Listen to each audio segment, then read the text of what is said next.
orang tua saya, ayah saya, sering ikut rombongan ziarah Wali Songo. Saya takut ayah saya terjebak dalam syirik. Kalau dilarang, ayah tidak mau. Bagaimana saya harus berdakwah kepada ayah saya? Teman-teman sekarang, teman-teman sekalian yang dimuliakan Allah Subhanahu wa Ta'ala, ziarah itu artinya kunjungan. Ziarah. Jadi saya menziarahi antum, berarti saya mengunjungi antum. Mau kemana Ustaz Adi? Mau ziarah. Mana? Ke Pak Lutfi. Pak Lutfi di mana? Di Lampung. Kan Pak Lutfi masih hidup. Ziarah itu bukan mengunjungi orang yang wafat saja. Ziarah itu bisa diartikan mengunjungi orang yang masih hidup. Bisa. Jadi ziarah artinya kunjungan. Kunjungan. Baik ya? Nah sekarang, bolehkah kita mengunjungi orang yang sudah wafat? Boleh. Apa yang dikunjunginya? Kuburnya. Makanya ada istilah ziarah kubur. Mengunjungi orang yang wafat dalam kuburnya. Apa yang dilakukan? Mendoakan mereka. Jadi Nabi bahkan mengatakan, silakan.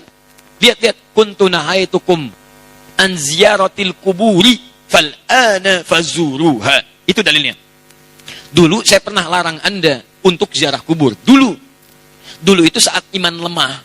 Ada kebiasaan di jahiliyah. Kalau ada orang meninggal, itu mereka meratap-ratap. Ratap-ratap. Untuk menunjukkan bahwa orang ini orang baik. Diratap. Ada yang lubuk-lubuk rambut. Ada yang mukul-mukul begini. Bahkan nanti gini. Saking populernya kesan itu dianggap orang baik. Sampai ada jasa penyewaan orang nangis. Jasa nyewa orang nangis. Jadi kalau ada dikenal orang buruk misalnya, disewa nih, berapa orang? Rombongan. Untuk nangis saja. Nangis, terus meratap-ratap. Ada itu. Zaman jahiliyah. Jadi begitu ada kebiasaan seperti itu, jadilah kultur di masyarakat. Biasanya, budaya itu muncul karena biasa. Biasa itu dari kebiasaan. Kebiasaan begitu jadi tradisi nantinya. Maka ketika ada tradisi itu kuat di masyarakat, iman mulai lemah. Di awal-awal. Awal-awal, iman masih lemah maksud saya. Karena masih lemah, belum ada penguatan tauhid yang kuat, muncul kebiasaan itu, maka dilarang oleh Nabi SAW untuk sementara waktu ziarah kubur. Larangan datang. Kenapa dilarang? Bukan gak boleh ziarah. Bukan gak boleh ziarah. Larangannya karena dikhawatirkan ketika ada yang meninggal, tradisi tadi lebih kuat daripada awal-awal keislaman, muncullah seperti itu. Sehingga maaf, iman yang seharusnya muncul, teman-teman sekalian, itu terhenti, terbatasi oleh nilai-nilai tradisi yang tadi. Maka setelah imannya kuat, paham bisa membedakan, mana doa, mana diskusi, mana ceramah, mana ngobrol, ya kan? Mana kemudian teman-teman sekalian bisa mendoakan dengan baik, mana yang bisa meningkatkan iman, mana yang bisa mengurangi iman. Dari situlah kemudian, ini yang paling menarik, muncullah sabda Nabi, kuntu nahaitukum an ziyaratil kuburi. Dulu saya larang kalian ziarah kubur karena dikhawatirkan kalian meratap, minta-minta pada yang tidak baik. Fal'ana fazuruha. Sekarang ziarahi. Di ziarah kubur itu hukumnya boleh. Sekarang antum katakan, saya ingin ziarah Wali Songo. Boleh. Apa yang dilakukan saat ziarah itu? Turunkan lagi hadis-hadis Nabi-nya. Doakan mereka. Apa doanya? Salam dulu. Assalamualaikum ya ahlad diyar. Minal mu'minina wal mu'minat. Wal muslimina wal muslimat. Wa nahnu insya'allahu bikumul lahiqun. Ziarah. Bahkan antum kepada Nabi, ke Madinah, ziarah. Begitu setelah selesai sholat Raudhah, antum lewat Babu Salam, lewat itu kan ziarah.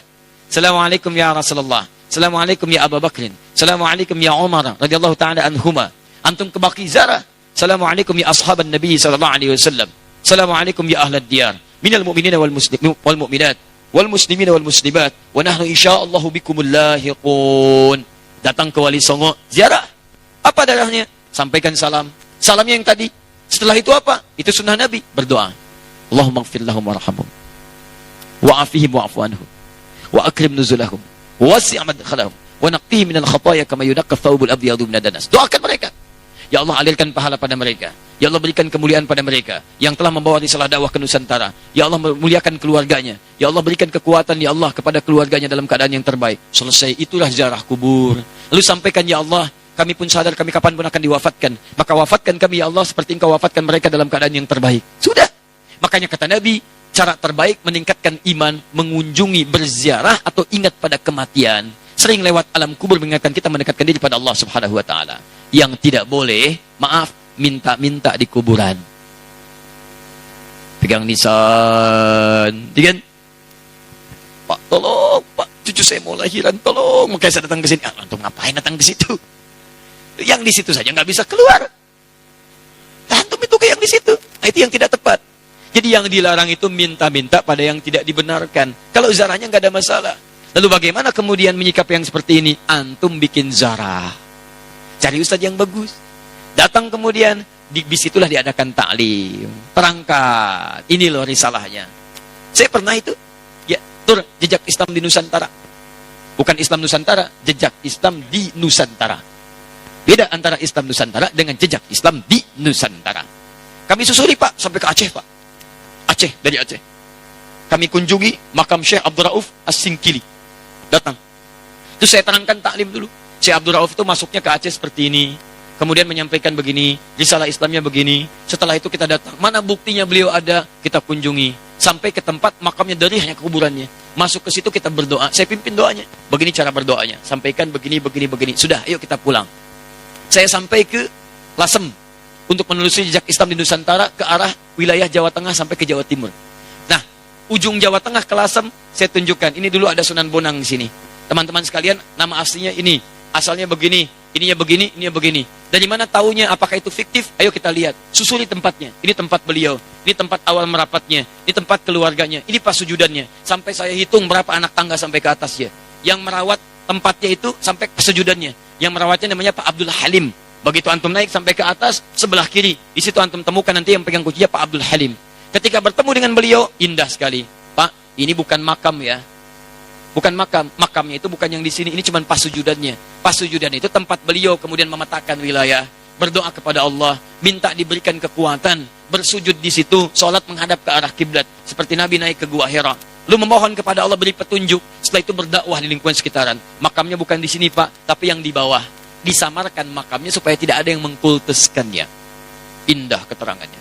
Saya ajak jamaah untuk mendengarkan itu semua. Tuh, kan? Sering tertipu kita. Makanya ditutup tuh pas sujudannya juga supaya tidak ada yang mengkultuskan itu. Cuman lihat ke situ, baik, terangkan. Kalau sudah seperti itu enak taklim kitanya. Di sejarahnya paham, ada tokohnya, ada bekasnya, kemudian kita mendoakan, setelah itu kita pulang, selesai. Jadi kita itu tidak harus saling mencolok, gak ada wali songo, begini. Alah, antum ini kenapa sih? Sebelum bilang gak ada, lihat dulu. Lihat, pahami, baca kisahnya, pelajari, ambil inspirasinya. Kalau ada yang meninggalnya, doakan seperti antum datang ke makam Uhud. Datang ke situ, antum doakan, cerita di situ, selesai. Seperti antum datang ke makam Nabi, berdoa di situ, bahas sekitarannya, pulang, selesai. Itulah teman-teman sekalian. Jadi kita ambil cara yang hikmah. Jelas ya? Nah, jadi kita pun tidak harus menyakiti orang lain, tapi meluruskan dengan cara-cara yang terbaik. Hikmah. Ya.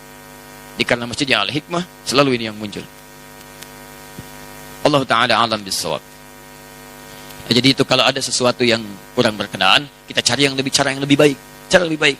Ini sudah kebiasaan, zarah berangkat gini. Kita ketahui ada sesuatu yang kurang baik di dalamnya. Antum bikin zarah yang lain. Cari ustadz yang bagus. Di situ terangkan sejarahnya macam-macamnya, kunjungi, terus cari tempat-tempat yang terbaik. Kalau sudah paham seperti itu, pelan-pelan nanti akan terbuka hatinya. Allah Ta'ala alam bisawab.